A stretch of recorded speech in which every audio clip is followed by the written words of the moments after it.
Hall. Ring any bells? Not really. I've known several blokes by that name over the years. Maybe they all had the same...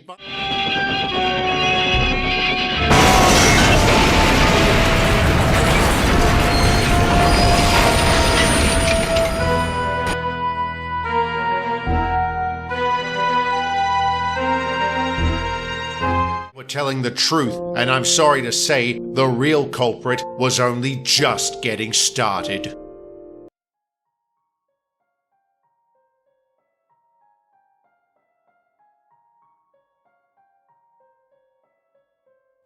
Hello there, my name is Zanzu, and today I've decided to make a very peculiar video. This is about the Stories of Sodor series. I've been a fan of it ever since Season 4, and I've always wanted to make a video about this series, and given that Season 5 just dropped with its first episode, it gives me an opportunity to theorize about what this new season brings and how different it is compared to the rest of the Stories of Sodor series. So without further ado, let's begin. The preview for Season 5 shows us that this season takes place in 1965, and solely in 1965. And as the narrative states, this year was a grim year for the engines of Sodor, leading to the obvious conclusion. Engines will die in this season, and events from other seasons will play directly into the season's events, such as the episode that has yet to be told called Revenge. But this is only the beginning. Vandalism is the first episode of the season, and it introduces us to Mr. Hall, a person who oversees the Croven's Gate workshop.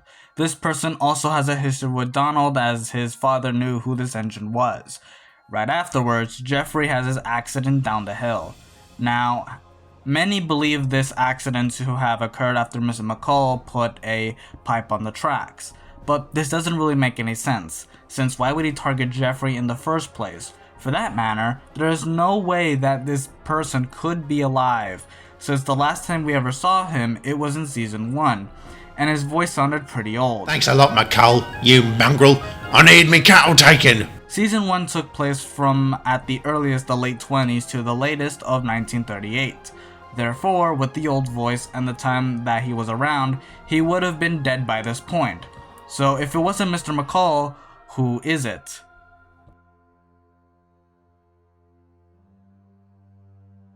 In Season 2, the episode Sabotage showed the flying kipper accident, and with it, the death of a guard at the backside of Donald's train. In the very next episode, Donald consoles Henry when Henry asks about the guard. Donald says that he has kids, and Henry nudges the idea that his kids won't forgive him. This idea of a motivation for Mr. Hall springs up, and considering that Donald has an accident in the first episode of Season 5, it is not a coincidence that Mr. Hall might have a chip on his shoulder. What cements this evidence, however, comes from the accident Jeffrey has. Remember, the train Jeffrey was pulling was the flying kipper, which Henry pulls normally, but due to the vandals messing up the turntable, Henry was stuck in the shed. If it weren't for the vandals, Henry would have been the one who would have bitten the dust, and since Henry was the one who killed Mr. Hall's father technically, he blames Henry for his father's death. It is also worth noting that Donald has an accident on the level crossing from the same object that led to Jeffrey's death, a pipe nonetheless.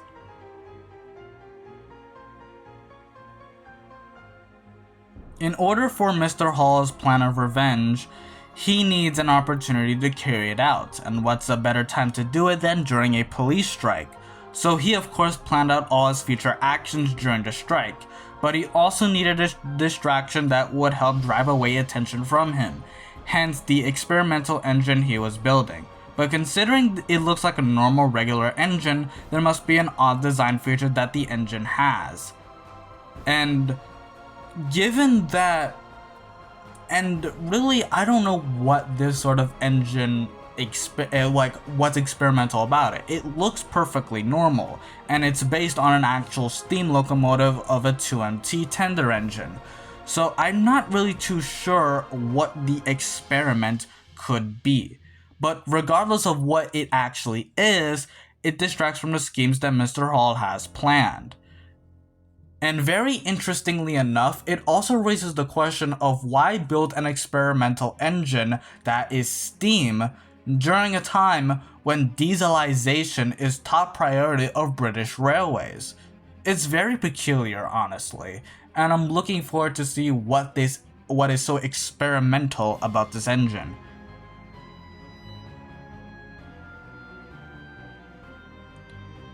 In a Sodor special called Non-Faceless Engines, and Edward makes the point of non-faceless vehicles being seen as an impediment to progress. For one, we've been called an impediment to progress.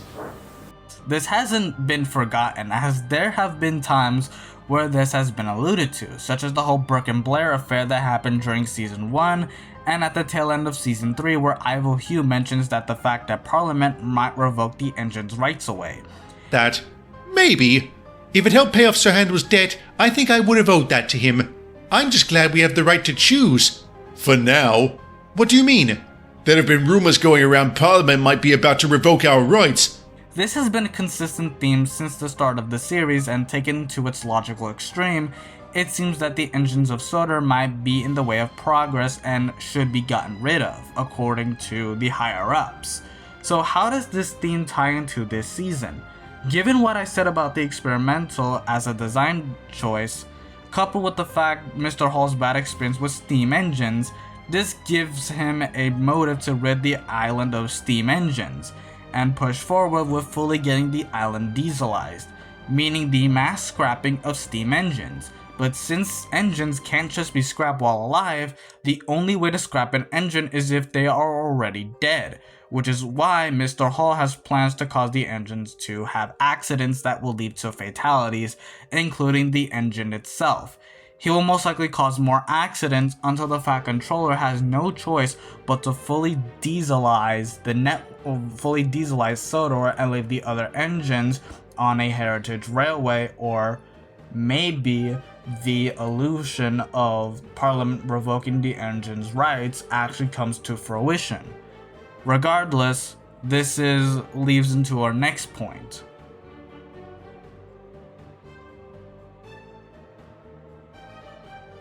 There has been an interesting pattern of who might go within this season. Jeffrey was the first engine to have shown up in Season 1 that was to be sent to Railgate. Then Benson became a nuisance in Season 2, then Peter became a war criminal in the Stories of War but wasn't fully known until Season 3, and Season 4 has Sheffield being a rude asshole.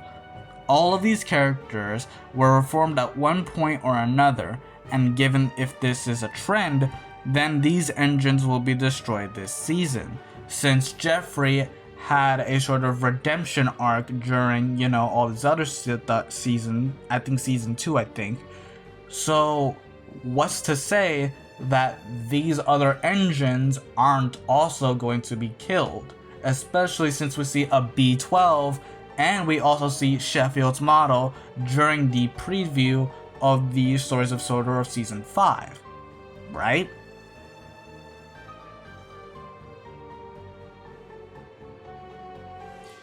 Eventually, Mr. Hall will be found out and of course taken in, but not before the munitions disaster occurs. This incident, as Edward describes, left the island devastated.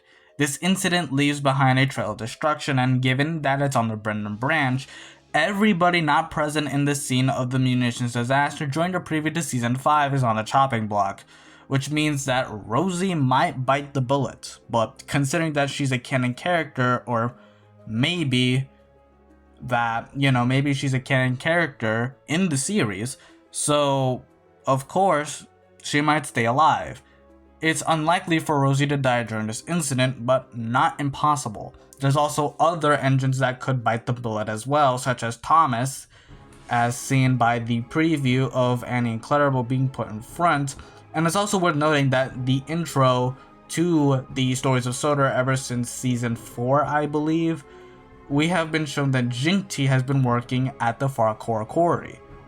So it's very interesting to see that maybe Thomas might die, and who knows, maybe the Thomas the Tank Engine series in the, in the Stories of Sodor might be a tribute to him. So We're not really too sure.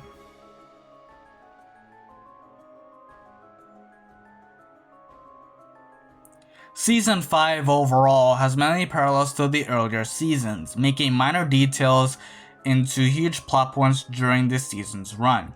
This theory has been pointed out in the very first episode of Season 5, but I think it's worth mentioning nonetheless.